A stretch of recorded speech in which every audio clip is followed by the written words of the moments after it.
You're listening to Nora and Noah Decode the Day, where markets meet meaning every morning.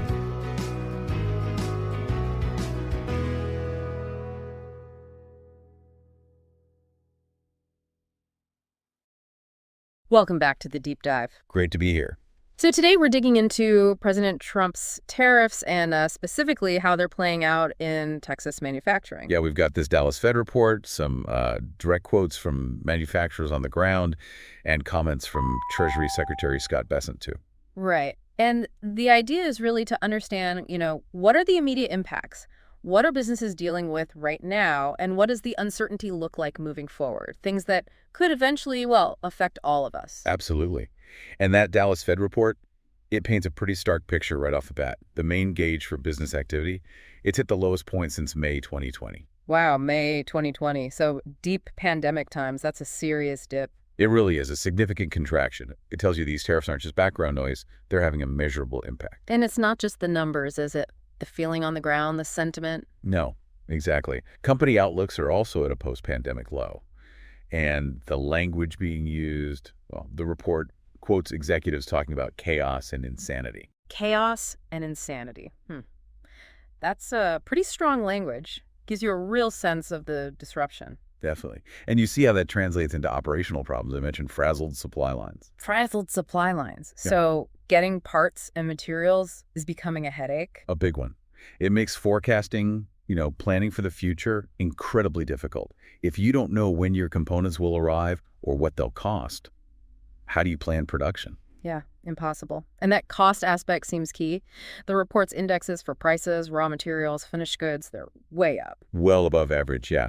And looking ahead, nearly 50% of these Texas manufacturers expect a negative impact from higher tariffs just this year alone. 60%. Okay, so the costs are rising. They expect it to hurt. Where does that cost go? Do they just pass it on? Well, that's the intention for most, but interestingly, about 38% say it's getting harder and harder to actually do that. Yeah.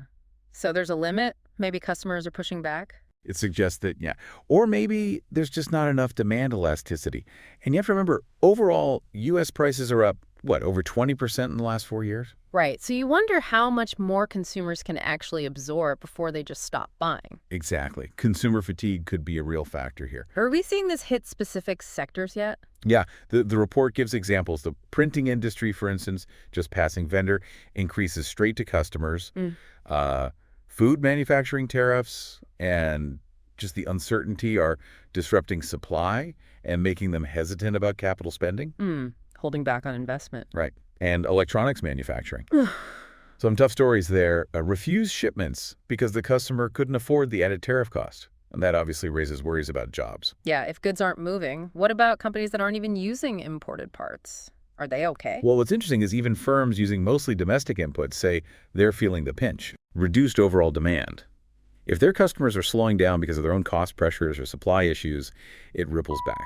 It shows how interconnected everything is. And Texas is a big player here, right? About 10% of U.S. manufacturing. Roughly, yeah. So what happens in Texas manufacturing doesn't necessarily stay in Texas. Now, there was one comment mentioned, kind of a different perspective. Yeah, an executive, actually in a Republican-leaning state, who sort of felt the overall direction on trade was correct, but expected the pain to last longer and be more intense than maybe first thought. So acknowledging the difficulty, even if supporting the goal, a bit more nuance there. Exactly. It's not a monolithic view.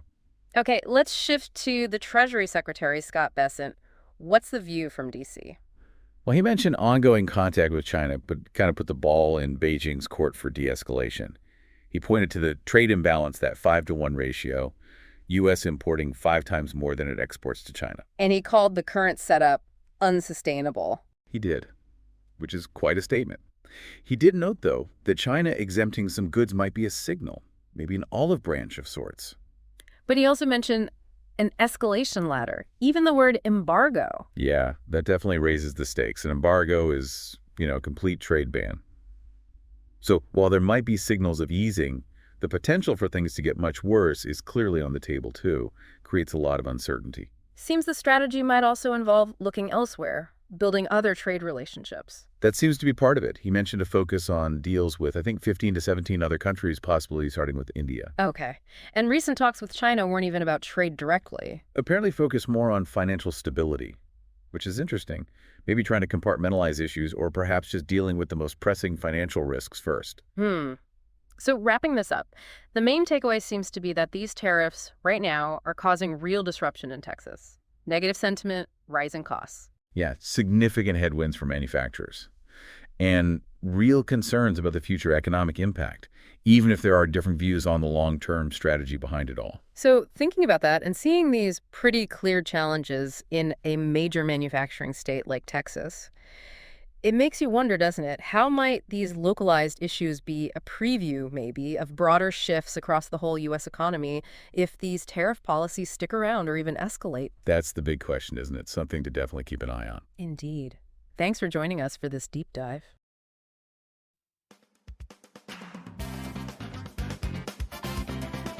That's it for today's Decode. If you found this helpful, make sure to subscribe, and we'll catch you tomorrow, right here on Nora and Noah Decode the Day.